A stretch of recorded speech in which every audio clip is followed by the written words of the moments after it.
Assalamu alaikum student mathematics 4024. Welcome to Maths Guru. Student, let's just start the next question. Previous video में हमने functions का ये वाला question solve किया था. आई होप ये क्वेश्चन तुम लोग को समझ में आ गया होगा, फंक्शंस का रिवीजन हो गया होगा. अब थोड़ा सा ट्रिकी क्वेश्चन जो है ना वो ट्राई करते हैं, ठीक है. The topic is again the same, function वाला ही टॉपिक है, पास पेपर का ही क्वेश्चन है. This question is from October November 2024 और ये पेपर 1 वेरिएंट 2 का क्वेश्चन है. इस क्वेश्चन में हमारे पास 3 पार्ट्स हैं और थोड़ा सा क्वेश्चन जो है ना वो चेंज है, ठीक है. आई होप के तुम लोग को ये क्वेश्चन जो है वो समझ में आ जाएगा और ये वीडियो तुम लोग के लिए हेल्पफुल होगी इंशाल्लाह. So let's just start the question. पहले रीड आउट करते हैं, देखते हैं कि क्या डिफरेंस है इसमें और पहले वाले क्वेश्चन में. इस वाले क्वेश्चन में वी हैव टू फंक्शंस. एक को उसने नाम दिया एफ ऑफ एक्स का, जो कि 3x minus one upon two के बराबर है, और जो दूसरा फंक्शन है that is G of X, और उसको उसने कहा है 5 टू द पावर x. मतलब वेरिएबल जो है वो पावर में मौजूद है, ठीक है. तो देखते हैं क्या करना है. अभी से घबराना नहीं है, आगे चल के देखते हैं कि हमें क्या यूज करना है. मे बी पॉसिबल कि यहाँ इंडाइसेस के रूल्स भी इस्तेमाल हो जाए, ठीक है. तो पहला वाला पार्ट बहुत स्ट्रेट फॉरवर्ड है. पहले वाले पार्ट में वो कह रहा है कि just change the input, F की जगह एक्स की जगह पे -7 पुट कर दो. इस तरह लिखा हुआ आता है ना, एफ ऑफ -7. इसका मतलब है कि हमें इनपुट को चेंज करना है, ठीक है. हमारे पास जो फंक्शन होता है उसका इनपुट होता है एक्स, लेकिन वो हमसे चेंज कराता है और चेंज करा के वो कोई नंबर देता है. तो हमें क्या करना है, we have to put x is equals to -7. ये है f ऑफ x और ये है f ऑफ -7. इसका मतलब है कि x की जगह पे मुझे -7 पुट करना है. तो जहां जहां मुझे x नजर आ रहा है इस फंक्शन में, उसकी जगह पे मैं -7 पुट कर दूंगा. तो जल्दी से अपनी वर्किंग स्टार्ट करते हैं. पहले मैंने लिख दिया f और अब ब्रैकेट में था x, तो x की जगह पे तो अब आ गया -7. ब्रैकेट क्लोज हो गया, फिर इक्वल्स टू आ गया, ठीक है. उसके बाद मैं आगे बढ़ा तो मुझे 3 नज़र आया, मैंने 3 लिख दिया.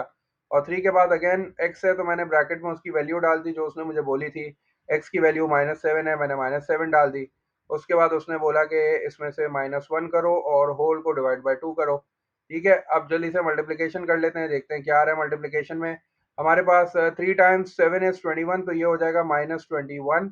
और -21, ये -1 एज इट इज आ गया और इसके नीचे जो है divide by 2 as it is आ गया. तो इसका मतलब है -21 -1 जो है वो -22 हो जाएगा. Minus minus plus, sign belongs to the greater. जब दो इंटीजर्स सब्ट्रैक्टर होते हैं, दोनों का साइन नेगेटिव होता है तो वो ऐड हो जाते हैं. तो ये -22/2 आ गया.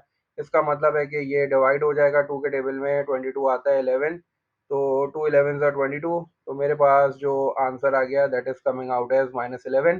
तो f ऑफ -7 की जो वैल्यू है that is coming out as -11. इसका मतलब है कि मैंने फंक्शन में जब x की जगह पे -7 पुट किया तो मेरे पास जो सिंप्लीफाई होने के बाद आंसर आ रहा था वो आ रहा था 1, ठीक है. तो ये तो मेरे पास आ गया एक नंबर का फर्स्ट पार्ट, ठीक है. उसके लिए इनफ वर्किंग है, आंसर जो है वो आंसर स्पेस में लिख देना. अब मुझसे कह रहा है कि फाइंड एफ इनवर्स एक्स, ठीक है. वही 3 स्टेप्स मैं फॉलो करूंगा. क्योंकि उसने एफ इनवर्स एक्स बोला है तो मैं इस वाले फंक्शन को देखूंगा, इस वाले को अभी नहीं देखूंगा, ठीक है भाई. एफ इनवर्स एक्स के 3 स्टेप्स हैं. पहला स्टेप क्या है कि अपने फंक्शन को y से इक्वेट कर दो. तो मैंने एफ ऑफ एक्स की जगह पे y पुट कर दिया, ठीक है. y को इक्वेट कर दिया मैंने अपने फंक्शन से. मेरा फंक्शन था 3x minus one upon two. अब आहिस्ता आहिस्ता जो है वो मुझे सेकंड स्टेप करना है. What is the second step? Second step है एक्स को सब्जेक्ट बनाना है. तो एक्स को सब्जेक्ट बनाने के लिए सारी चीज़ों को बारी बारी उधर शिफ्ट कर देता हूँ. 2 डिवाइड हो रहा है, पहले 2 को शिफ्ट करता हूँ, 2 वहाँ जाके मल्टीप्लाई हो जाएगा. तो ये आ जाएगा 2y is equals to 3x minus one. सही है. अब -1 हो रहा है, उधर जाके प्लस हो जाएगा. तो पहले मैं इसको शिफ्ट कर देता हूँ. तो ये मेरा बन जाएगा किस तरह, ये हो जाएगा 2y एज इट इज, और ये -1 जब वहाँ जाएगा तो ये +1 हो जाएगा. तो 2y + 1 इक्वल्स टू 3x हो जाएगा. और फिर सबसे आखिर में 3 की बारी आएगी. तो 3 यहाँ मल्टीप्लाई हो रहा है, वहाँ जाके डिवाइड हो जाएगा. तो अब मैं जो है वो ऐसे कर लेता हूँ, x को पहले लिख लेता हूँ. तो x किसके बराबर हो जाएगा, x जो है वो ये हो गया 2y + 1. और इसके नीचे जो है, पूरे के नीचे जो है वो 3 आ जाएगा, क्योंकि 3 वहाँ से यहाँ शिफ्ट होगा, वहाँ मल्टीप्लाई हो रहा है, इधर आके डिवाइड हो गया. ये मेरा सेकंड स्टेप कंप्लीट हो गया. जब मेरा सेकंड स्टेप कंप्लीट हो जाता है तो अब मुझे सिर्फ रिप्लेस करना होता है. और जहाँ जहाँ x लिखा होता है उसको मैं रिप्लेस कर देता हूँ एफ इनवर्स x से, और जहाँ जहाँ y होता है उधर मैं x लिख देता हूँ, ठीक है. तो यही 3 स्टेप्स होते हैं इनवर्स ऑफ अ फंक्शन के. तो ये हो जाएगा 2x + 1/3. अच्छा, अब ये देखो कि हमने एक चीज़ और भी डिस्कस की थी ना क्लास में कि इनवर्स ऑफ अ फंक्शन बिल्कुल उल्टा होता है। तो अब देखो यहाँ हर चीज़ उल्टी हो रही है। अगर मैं अपने फंक्शन को देखूँ तो 2 डिवाइड हो रहा था, यहाँ पे 2 मल्टीप्लाई हो जाएगा। उधर क्या हो रहा था, 1 माइनस हो रहा था, इधर +1 हो रहा है। और 3 जो है वो मल्टीप्लाई में था, तो यहाँ वो डिवाइड में चला गया। तो बिल्कुल इनवर्स ऑफ अ फंक्शन जो है ना बिल्कुल उल्टा ही होता है। तो ये भी इसकी बेसिकली एक ट्रिक है, ठीक है? तो तुम इसको भी जो है वो मतलब फॉलो कर सकते हो बिल्कुल, कि सबसे पहले देखो क्या चीज़ डिवाइड हो रही है, जो चीज़ डिवाइड हो रही है वो मल्टीप्लाई में ले जाओ। फिर देख लो क्या ऐड और सब्ट्रैक्ट हो रहा है, उसको फिर जो है वो अपोजिट साइन दे दो। और बिल्कुल आखिर में जो है वो अगर कोई चीज़ मल्टीप्लाई हो रही है तो उसको डिवाइड में भेज दो। तो ये जो है बेसिकली इस तरह की जो है वो ट्रिक है। एक और भी ट्रिक मैंने देखी थी, उसमें ये होता है कि जैसे इस तरह का फंक्शन है ना, तो नीचे वाले नंबर को ऊपर से रिप्लेस कर दो, ऊपर वाले नंबर को नीचे से रिप्लेस कर दो, और ये जो भी है ना उसका ऑपोजिट साइन कर दो। मतलब ये 3 है ना, 3 को नीचे ले आओ और 2 को ऊपर ले जाओ। सही है? 3 को डिनोमिनेटर में ले आओ, 2 को ऊपर ले जाओ, तो ये 2x हो जाएगा। और यहाँ -1 था तो वहाँ +1 हो जाएगा, तो 2x + 1/3 हो जाएगा। तो ये कुछ ट्रिक्स हैं आपको अपने आंसर चेक करने के लिए, ठीक है? तरीका बिल्कुल यही है स्टैंडर्ड, इसी को फॉलो करना। आंसर पर ये कि ट्रिक्स है ना, अपने आंसर्स को जो है चेक कर लिया करो। जैसे मैंने यहाँ तुम्हारे सामने एक छोटा-सा तुम्हें जो है वो ट्रिक बता दी कि अगर इस तरह जो है वो फ्रैक्शन में फंक्शन हो, तो बस जो डिनोमिनेटर वाला नंबर है उसको न्यूमरेटर में ले जाया करो, जो न्यूमरेटर वाला है उसको डिनोमिनेटर में ले आओ, और यहाँ जो भी साइन है उसको अपोजिट कर दो। ठीक है? तो तुम्हारा इनवर्स ऑफ अ फंक्शन क्या बन गया? तुम्हारा इनवर्स ऑफ अ फंक्शन बन गया 2x प्लस 1/3। सही है। चलो भाई, अब लास्ट पार्ट कर लेते हैं जल्दी से। लास्ट पार्ट जो है ना वो थोड़ा सा ट्रिकी है, क्योंकि उसमें जो हमारे पास वैल्यू है ना वो फ्रैक्शन में आ गई है। तो अब वो हमसे कह रहा है कि F of 9/25 is equal to G of X. तो इसका मतलब है यहाँ दोनों फंक्शंस मुझे यूज करना है। तो अब मुझे दोनों फंक्शंस जो है वो यूज करना है। जी ऑफ एक्स को तो मैं एज इट इज लिख लूंगा, क्योंकि जी ऑफ एक्स में मुझे इनपुट चेंज नहीं करना। लेकिन एफ ऑफ एक्स में मुझे इनपुट भी चेंज करना है। तो अब मुझे जो है वो दो काम करना है इधर। तो पहले मैं काम ये करता हूँ कि ये जो एफ ऑफ एक्स है, यहाँ एक्स की जगह पे 9/25 लिखता हूँ। ठीक है? 9/25 का मतलब ये हो गया कि यहाँ एक्स की जगह पे 9/25 आ जाएगा। तो ये मेरा फंक्शन जो है ना वो कुछ इस तरह बन जाएगा, 3 एज इट इज। और चूंकि इसके बाद एक्स है तो एक्स को मैंने लिख दिया 9/25। ठीक है? अब मैं इसको आगे चल के सिंप्लीफाई करूंगा कि इसको मुझे करना क्या है। ये हो गया 9/25, और इसके आगे था -1, तो वो मैंने एज इट इज -1 लिख दिया। और फिर इस पूरे के नीचे जो है वो डिवाइड बाय 2 था, तो ये एफ ऑफ 9/25 बन गया इस तरह। ठीक है? इसको मुझे किससे इक्वेट करना है? मुझे इसको इक्वेट करना है जी ऑफ एक्स, जो कि 5 की पावर एक्स के बराबर है। तो ये तो मेरा फर्स्ट स्टेप हो गया। अब सेकंड स्टेप में मुझे क्या करना है? इसको सिंप्लीफाई करना है। तो पहले मैं क्या करता हूँ, 3 को 9 से मल्टीप्लाई कर लेता हूँ। 325 से कभी भी मल्टीप्लाई नहीं होगा, न्यूमरेटर न्यूमरेटर से मल्टीप्लाई होता है। समझो ये 3/1 है इस तरह। ये 3/1 है, तो 3 जो है वो 9 से मल्टीप्लाई होकर क्या हो जाएगा, 27। और ये बन जाएगा 27/25। ठीक है? और इसके साथ आ जाएगा -1, और ये पूरा का पूरा 2 जो है वो इसके नीचे आ जाएगा इस तरह। और यहाँ जो है वो 5 की power x as it is रहेगा। ठीक है? अब मैं और इसको थोड़ा सा सिंप्लीफाई करता हूँ। अब मैं ऊपर एलसीएम ले लेता हूँ। ठीक है? यहाँ 25 है, और यहाँ जो है वो कुछ भी नहीं है, तो इसका मतलब है कि 1 है।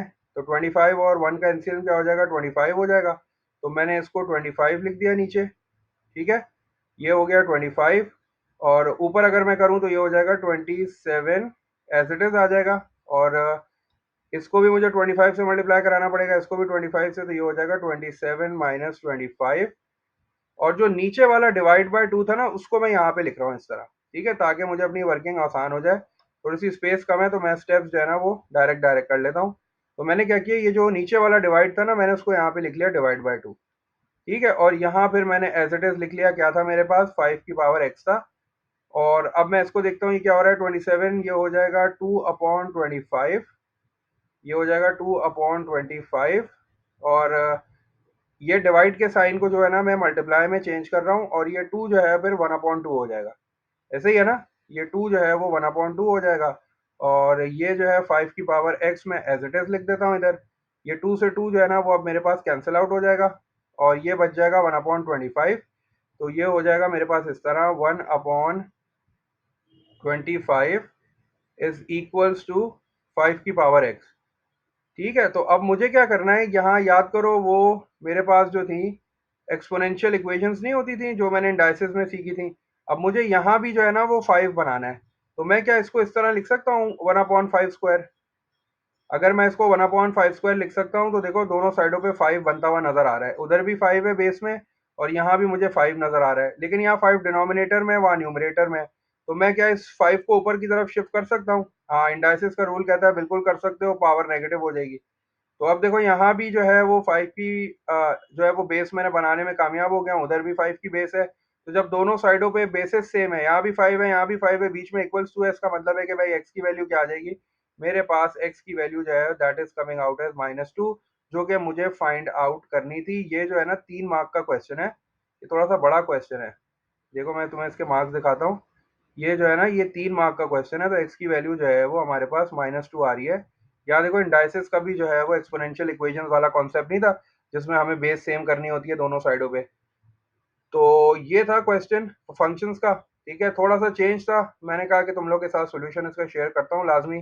बस ये है कि अपने बेसिक्स अगर अच्छे हैं, तुम लोग स्टेप बाय स्टेप चीज़ों को फॉलो करोगे तो इंशाल्लाह गलती नहीं करोगे।